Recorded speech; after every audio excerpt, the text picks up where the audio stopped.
It's one of the world's greatest engineering wonders, the Great Wall of China. They say it can even be seen from space. It's a military masterpiece that has witnessed hundreds of battles, yet it still holds many mysteries. British writer and historian William Lindsay has lived in China for 20 years. Exploring the Great Wall has become his lifetime obsession. Lindsay has spent thousands of days on the wall, has walked thousands of kilometers along it. How long is the Great Wall really? How many years did it take to build? And why was it built at all?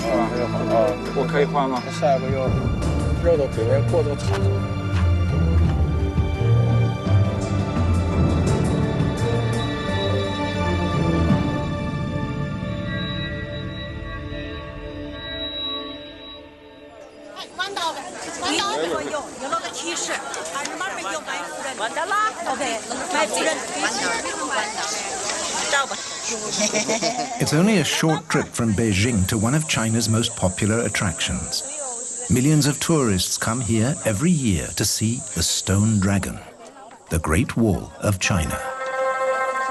Most of the people walking on the Great Wall here today will go home and say, I've been to the Great Wall of China. But the Great Wall is not a place. It ranges across the subcontinental expanse of North China. And along its course, many of the locations are seldom visited, and some are virtually unknown. In 1987, Lindsay fulfilled his childhood dream. He walked on the Chinese Wall, 2,700 kilometers. Only a few pictures remain from this adventure because his films were repeatedly confiscated. Foreigners were barred from many parts of China. Those times have long changed. China has opened up to the world, and an adventurer has turned into a scholar. Lindsay now seeks out traces of the Great Wall of China right across the country. 23 years after his first trip, he sets off again. Doing the same exploring 23 years later is really testament to the immensity of what we call the Great Wall of China. In the last 2.5 decades, I explored the wall more, 1,700 days. I've discovered it's the world's most famous building, but the least known. There's always something new to discover. There it is. There is no single Great Wall. There are lots of walls in northern China, built by different dynasties for more than 2,000 years. William Lindsay is taking us to one of the most remote places, a 2,300-kilometer drive west of Beijing, to the city of Dunhuang. Into the Gobi Desert. Well, I'm nearly there, 75 miles northwest of Dunhuang.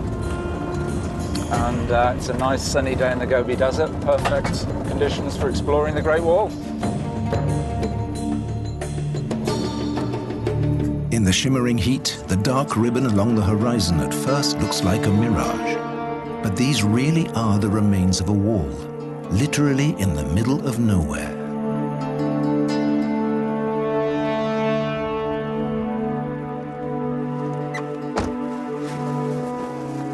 Well, one of the most precious parts of the Great Wall of China. This is the Han Wall, built 2,100 years ago. And I'm not the first traffic to come here. This is the Silk Road. So merchants would come from the deserts in Central Asia, entering China at this point, and then proceed east to the heartland of China. So let's go and take a closer look. Built over 2,000 years ago, this wall looks completely different to the familiar Great Wall near Beijing. It's not built of stone, but this construction material has kept it strong for millennia. Reed and gravel. But who was this wall meant to protect, so far from civilization? The Han Dynasty rulers wanted to open their empire to trade with the West, so they secured control of the eastern end of what became known as the Silk Road. The Han Chinese occupied the vital He-Shi corridor that runs along the Silk Road between the northern steppes and the Himalayan foothills. It's a real border, not just between peoples, but between lifestyle. The nomads of the steppe live in yurts, the traditional round tent. They live entirely from their livestock, wandering over the steppe. They pitch their yurts wherever they find grazing land for their herds.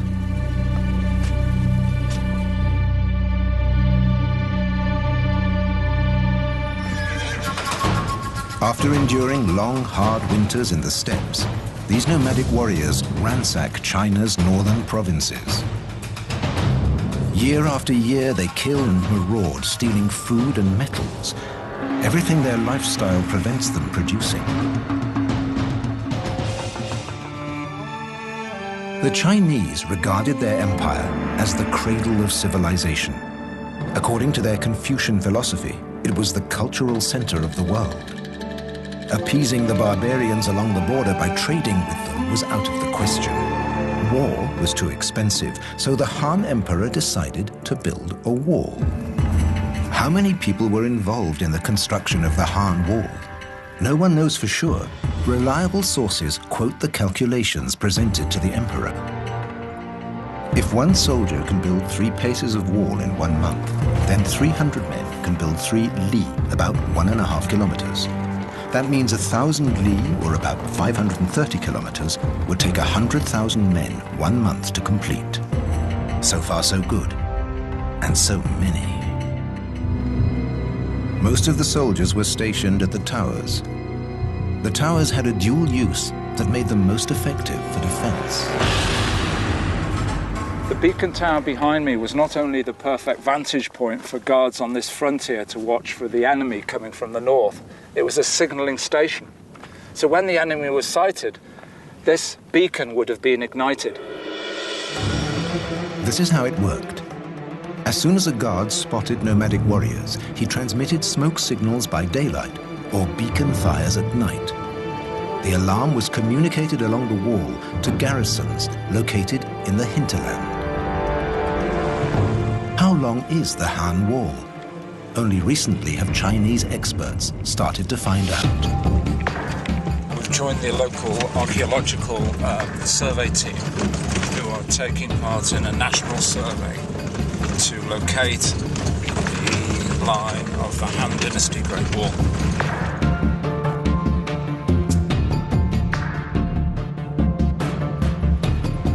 The team is heading out into the Gobi Desert. They need a whole summer just to measure this section of the wall. At noon, the temperature can climb to over 40 degrees Celsius. Today, the team is exploring a fortification that lies in the hinterland of the Han Wall. This could have been a garrison for support troops. Today, the remains are hardly visible. This tower has a name. It's called Half Tower, obviously because half the tower is missing. The team are here today to locate the fortifications with GPS. I'm wondering how they're going to measure the height because it's so crumbly. I'll ask him. 你怎么量多高？现在我们有那个才破了啊！我们有测距仪小段，到跟前大概让它破一下。我们有测距仪，专门量高度的。So they don't have to climb up the tower to measure it. They have a device here. A laser rangefinder collects the data. It'll be a few years before the results of the survey are summarized and a figure can be given for the length of the Han Wall. 以前我们这个工作做的比较少一点。我给他说。So from here to the Jade Gate is about 45-50 kilometers. And there are 3 sections of wall that are quite visible. And in between, there's virtually nothing, although the archaeologists may find traces. Mr. Yang is very reluctant to give a guesstimate of how many kilometers of Han Wall are standing.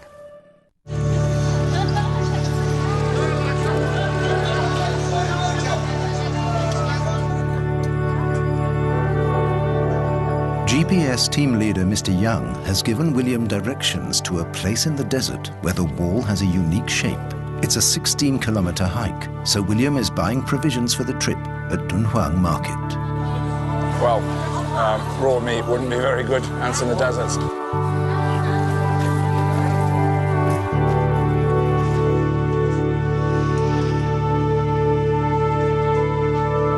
A lot of what he sees doesn't seem too useful for a desert trek, but he finally finds what he needs. Successful shopping trip for $1.99 or so, a good supply of high-energy foods. Delicious. Next morning at 5 o'clock, Lindsay sets off for the hike. Lots of satellites around.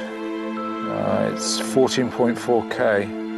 So it's about 9 miles or more. He's not walking alone. In the desert, it would be too dangerous. With him is his Chinese friend Piao Tiejun. Sun coming up there. Yeah. Their GPS says they will reach the unique strip of wall in 5 hours. Let's go.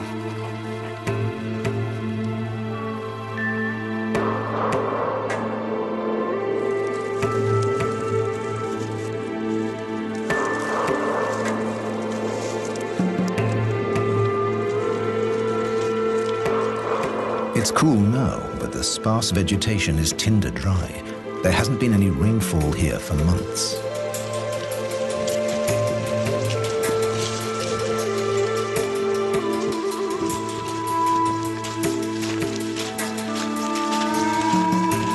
They're walking in a featureless landscape. You can see a solitary tree over there.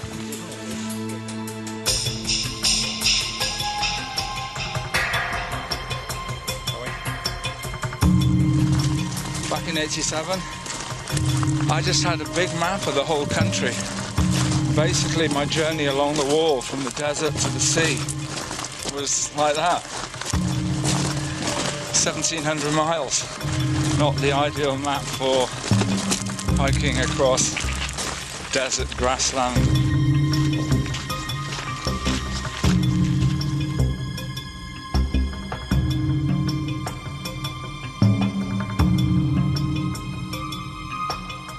It's nearly noon and the sun is burning.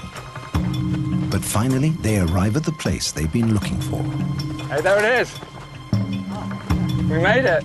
Yeah. Fantastic. Great. Brilliant. For William, it's already worth the trip, even the 5 hours back. Amazing, eh? Oh, look at that. Fantastic. It's the best bit.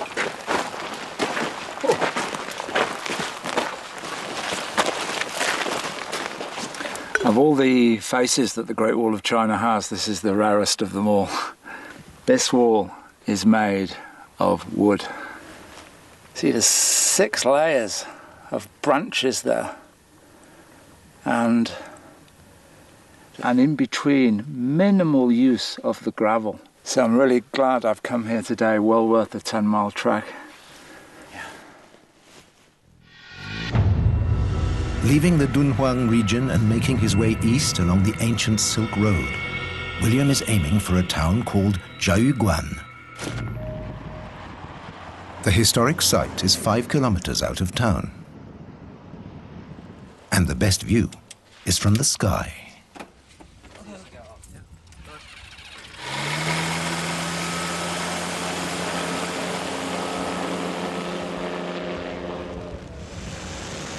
A giant castle guarding the wall, built in 1539 by Jia, emperor of the Ming Dynasty.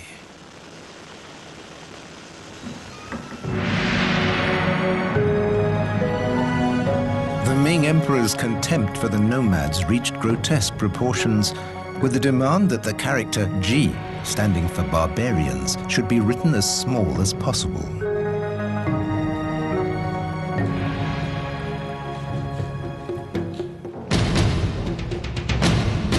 After the Han Dynasty, other dynasties rose and fell. Many of them built walls, but none of any significant length. Ming Emperor Jiajing ascended the dragon throne in 1521. He renewed the Han tradition established in ancient times, constructing a long wall at the northern border with its westernmost point at the Jiaoguan Pass. Jiaoguan translates as barrier to the Pleasant Valley, and Pleasant Valley means China. This gigantic fort is built in the foothills of the Himalayas.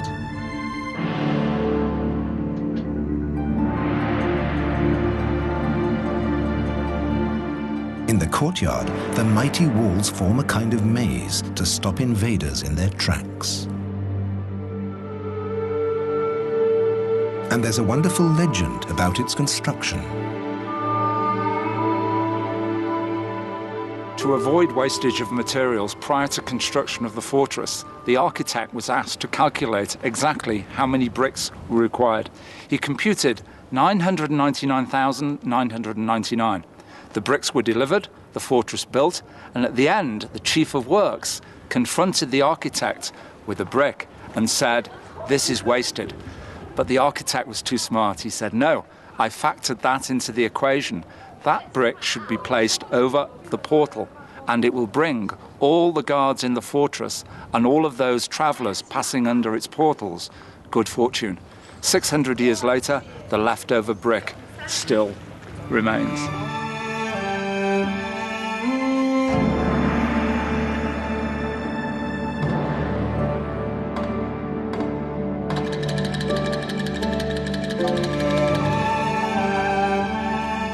Next to the fort is the starting point of the wall constructed by the Ming.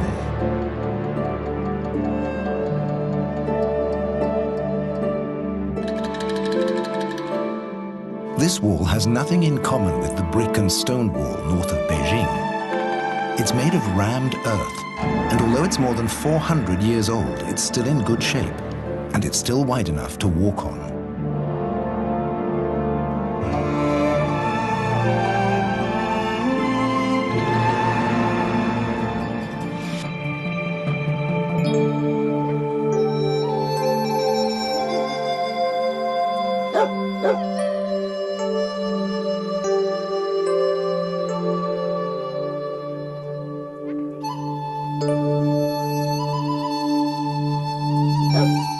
On his walks along the walls, William Lindsay soon learned he could count on receiving warm hospitality from the farmers along the way. Before coming to China, my family and friends were very concerned. 1987, going to China, the big communist country on the other side of the world, are the people going to be friendly? And I didn't have a support crew with me, I depended on farmers. I discovered very early on the farmers were my great allies, even with very little Chinese, but a lot of sign language and smiling. I got what I needed: food, water, shelter. Without them, I couldn't have been successful. Even if many of them can't understand why a foreigner should be so interested in the wall. For them, this is no monument, but simply a part of their village, and one with a perfectly practical use. I was asking him why these holes in the wall. I thought they were nests, but in fact, previously the farms were right up against the wall, so there were wooden beams going into the wall. But the Great Wall experts, the Cultural Heritage Protection Authorities, requested the farmers to destroy those buildings and move back in order to protect the national heritage. If you want to know how Ming Dynasty masons constructed their wall more than 400 years ago, all you have to do is keep your eyes open. Even today, Chinese farmers build walls in the same way their ancestors did. They tamp the earth in a wooden casing.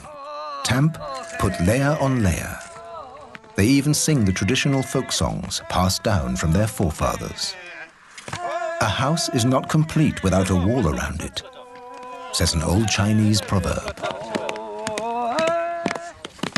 My friend Chen is building this wall to enclose his compound, so this is the final piece of work. And this is embedded in Chinese architectural tradition.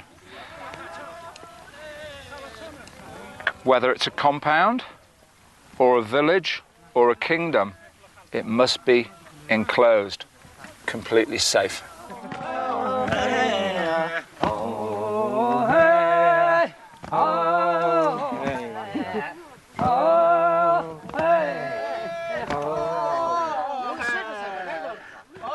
They built most of the Ming Wall just like this, is a rammed earth wall. Imagine how many billion thuds it took. 做这个工作，你唱歌这个挺好听，是你自己弄的歌或者？The singing is an important part of the work. It keeps all the rammers in step, the beat. So, you know, they're all in step, going along the wall there. They get into a rhythm. And the actual content, oh, I've been in China 23 years, but this guy has a really heavy accent. It's a bit difficult. But it's definitely a kind of rap. He changes the words and occasionally you hear them chuckle. So I think he gets a little dig in about those that are kind of falling behind in distance, or maybe he can tell by the thuds if someone is out of tune.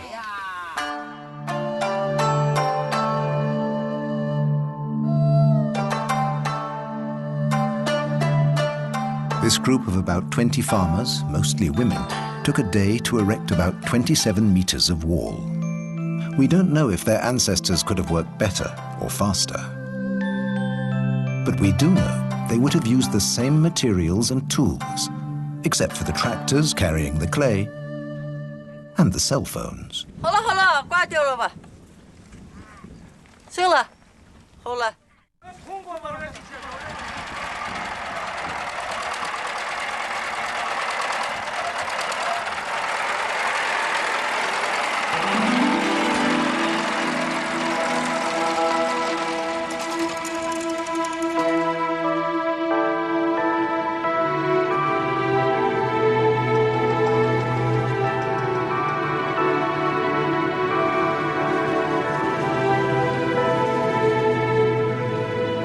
On his journey along the walls of China, William Lindsay is walking eastwards, out of the Heishi corridor and turning north along the Great Wall of the Ming Dynasty. Into the great loop of the Yellow River, the cradle of China's civilization.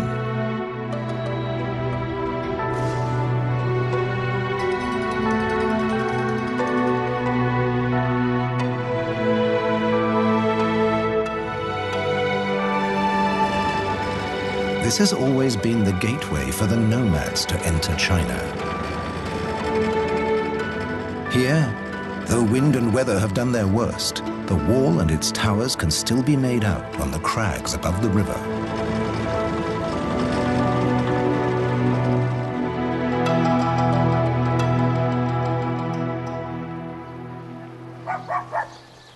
The garrison forts were the outposts of this defensive outer wall. Today, their use is strictly non-military.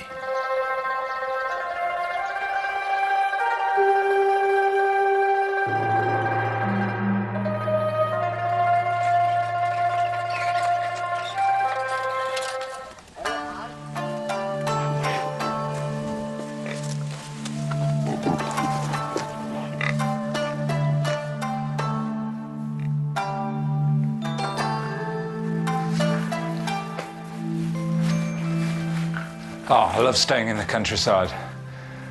This building, it's made of thick blocks of limestone, and on the roof there's turf. And you come here in winter, they've got a good method for keeping you warm. See this? It's not a bed, it's called a kang, K-A-N-G. And they put the fuel under here, light it, they can do the cooking here, and you've got a nice warm bed for the night. So I've got full board and lodging, breakfast tomorrow morning and dinner this evening and lunch coming up soon for less than $10.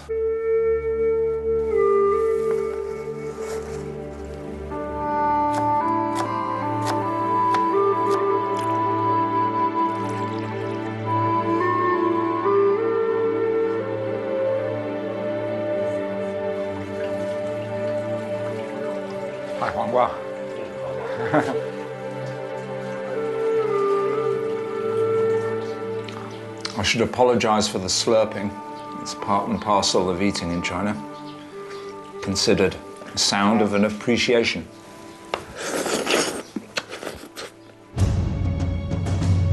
The ingredients of the lunch William is appreciating today are also the reason the nomads raided the land of the Yellow River throughout the 16th century.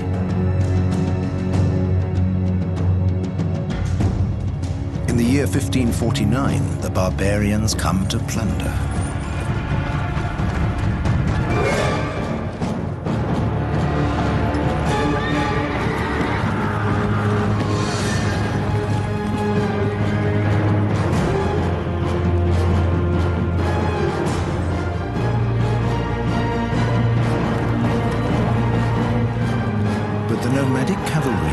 To a virtual standstill at the new border wall at Xuanfu. The wall stands fast. The nomadic troops are unable to capture the Chinese granary. Does this mean defeat? The barbarians do not give up. They have a message for the Chinese. They will attack Beijing, the capital. By marching east, the nomad army finds its way around the wall, thus avoiding the Ming Emperor's elaborate border fortifications. No one had suspected the nomads could cross the natural barrier, the mountain range north of Beijing. Back in 1550, the nomads did not meet with any serious opposition on their way south.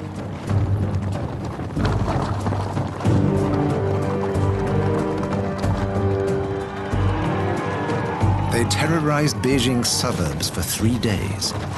They demanded trading rights, leaving the Forbidden City untouched before drawing back to the steppes. After a short period of trading, the Ming Emperor started building a wall of stone north of Beijing. Between the 1550s and 1644, it reached a length of at least 1,200 kilometers. The Stone Dragon, the Chinese Great Wall as the world knows it today.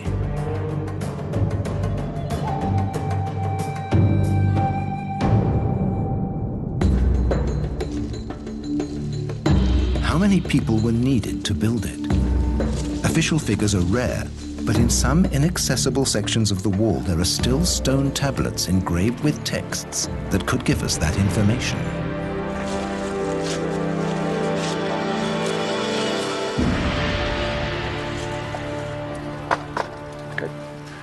I'm hoping this stone is going to tell me something about when this wall was built, how many people were involved, and mention some place names. From here, the inscription looks very faint, but we have a ladder, master artisan, Mr. Ho, and with his simple tools, we're going to copy the stone and produce a rubbing, which hopefully will reveal the full contents of the tablet.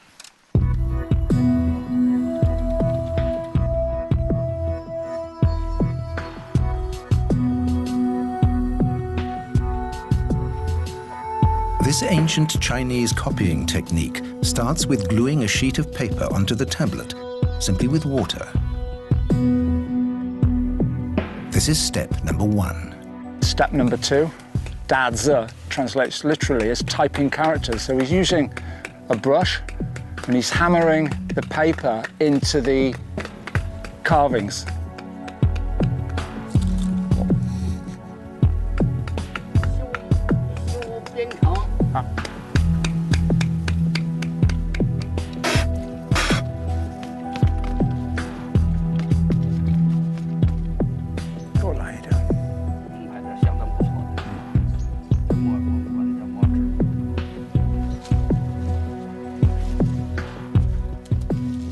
The higher parts of the paper will be blackened, and the lower parts that have gone into the characters and any design along the edges, they will remain white.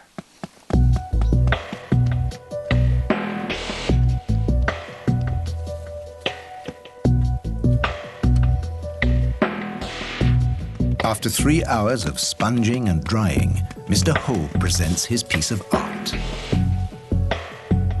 It looks like a blueprint, or an old archive document. And he helps William translate the ancient Chinese characters, which today hardly anybody can read. 好像是这个地方，到叫王时中，王世忠，好，军政，然后这是百户，百户，百户叫扬州，修的第2年冬天修好的。This stone is telling us that 2 military officials in charge of 1,100 families put in the effort to build 250 yards of wall in the autumn of 1579. So in terms of very simple arithmetic productivity, we're talking about 4 persons per family, 4,500 people working for 8 to 10 weeks in the autumn of 1579 to build that. Whereas tamped earth walls were built by untrained serfs or peasants, this project required special knowledge. Hundreds of master builders and skilled engineers, thousands of stone cutters and tens of thousands of masons were recruited to build the wall. And another factor led to the costs rising exponentially.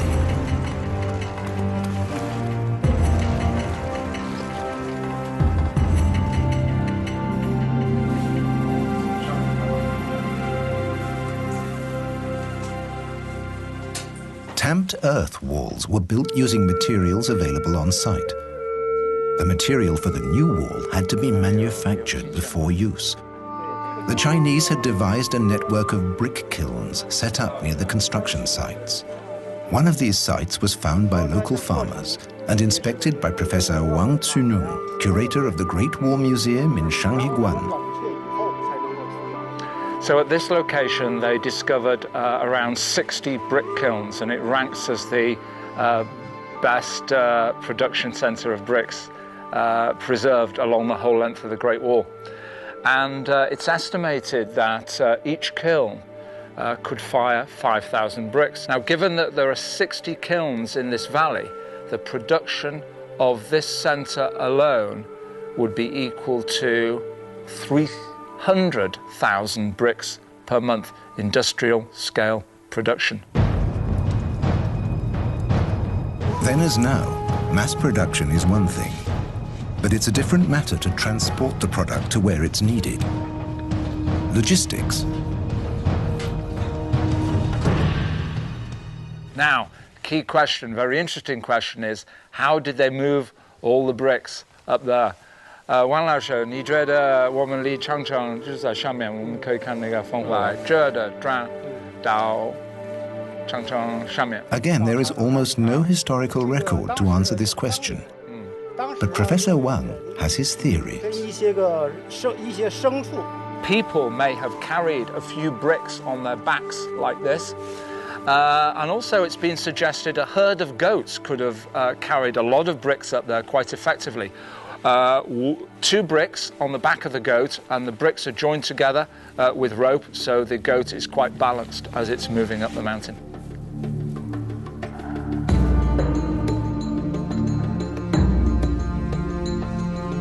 Even without bricks on your back, it's a hard slog up to the wall. But it's worth it. Hardly any tourists make it to this isolated section.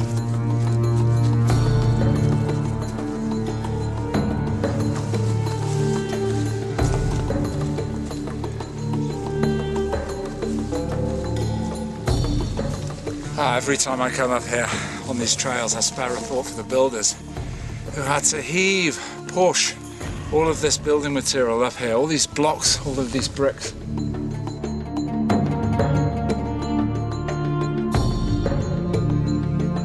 The sometimes bizarre route taken by this wall has led many experts to believe that more than just defensive considerations were in play here. For generations, the Chinese had followed the practice of feng shui, the teachings of wind and water. Feng shui experts were probably consulted and obeyed before the building of the wall to make sure that the forces of nature would work in its favor.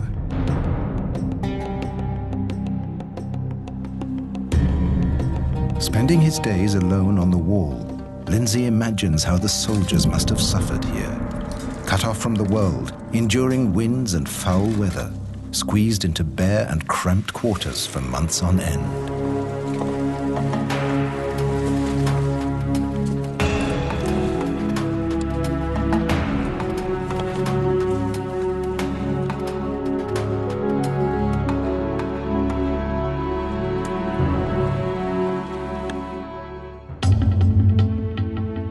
Finally, this wall is a monument to the closed world view of the Ming Empire.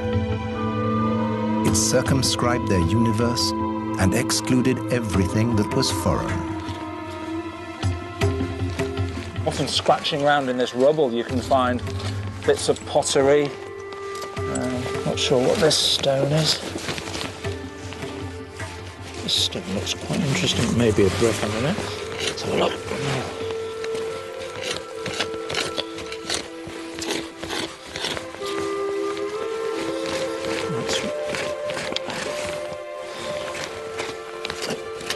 Might be.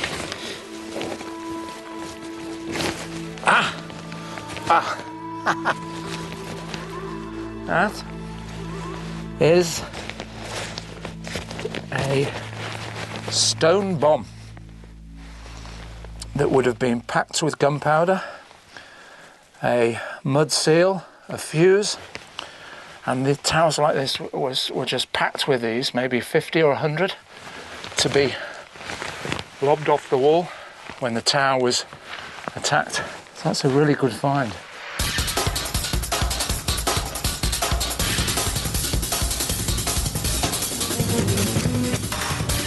"320 kilometers further east, we find another example of living history. 这是这个山头那第一个好的，对，那个比较保存完好那个啊，对对对，这就是我们张家楼，有啊，对。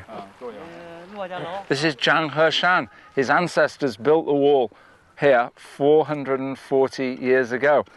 And close by, towers have other family names like the Chen Tower, the Wang Tower, the Luo Tower. So here we have the family history of the Great Wall still living on 440 years after it was built.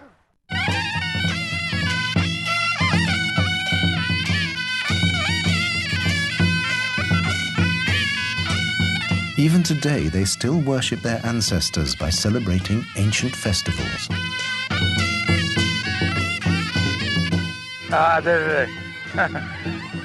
The pig was slaughtered yesterday. Should be quite nice, fresh pork. It would have been a rare moment of relaxation and abundance in a hard life.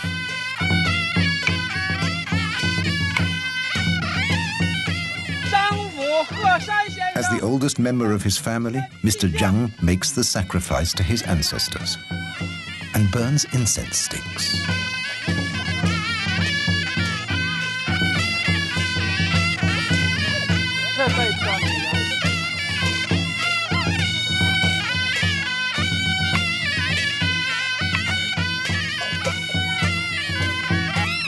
Then the living generations of the Zhang family bow to the dead and to their own great history.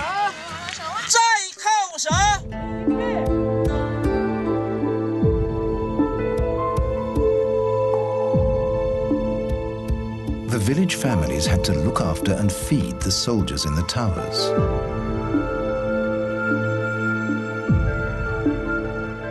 Their takeaway food service survives to this day. Zhang Heshan, the farmer down in Chengxiu village, prepared some delicacies for me to munch on up here after my hike. And it's amazing to think that 400 years ago, guards garrisoned up on the wall would be sent these polobiang by their families. So let's have a look. It's a kind of pasty kept fresh in one of these large oak leaves. And you can see the leaf print on the pastry. Well, have a taste.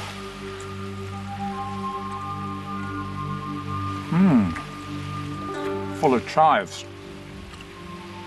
Kind of Chinese hamburger. Maybe the original Chinese takeaway for those up on the wall.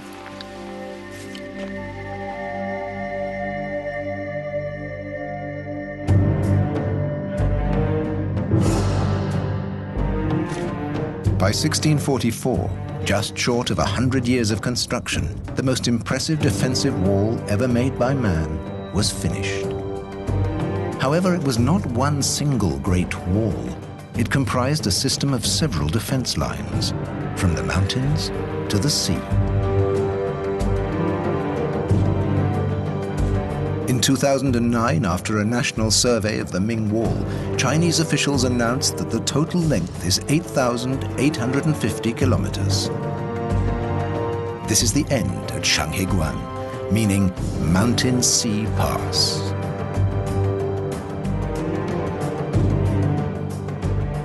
The Chinese liken the Ming Great Wall to a dragon snaking across their land, and here it comes to a geographical end at Old Dragon's Head at the Yellow Sea.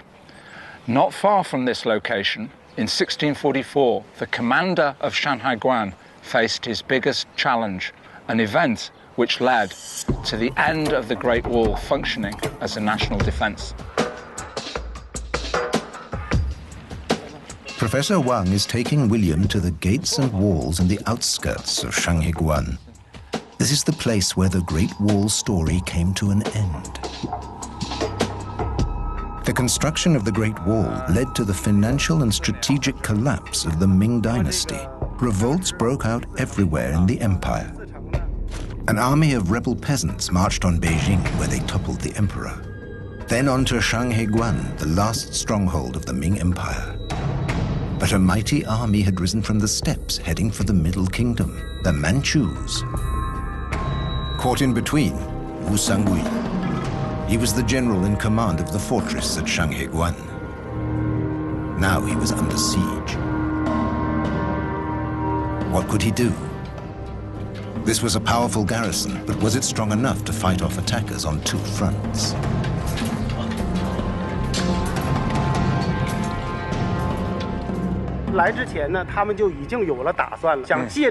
Professor Wang Cunong tells William Lindsay the solution he found.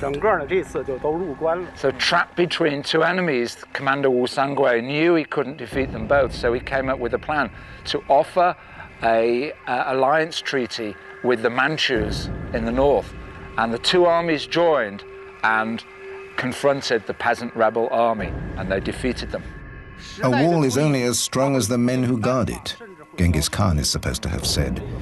His successors from the steppes, the Manchus, would have agreed with him. 80,000 Manchu soldiers passed through this gate and entered the heartland of China. The Manchus founded a new dynasty which in effect ruled over the Middle Kingdom until 1912. They called themselves Qing, meaning the pure.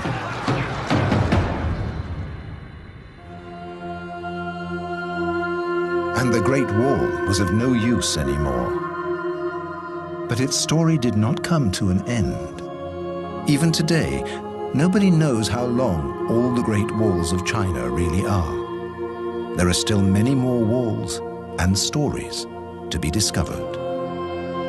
And William Lindsay will not stop walking the Great Wall until he knows them all. I don't think in future so many people will be organized in such a methodical way to create something that was not just history, that not just fell apart, but is left as part of the geography of China and the world. Certainly in future there are going to be new wonders, communications, longer life, exploring planets. But in terms of blood, sweat and tears, the Great Wall of China, I think, is the ultimate, and that's why I'm continuing to understand it.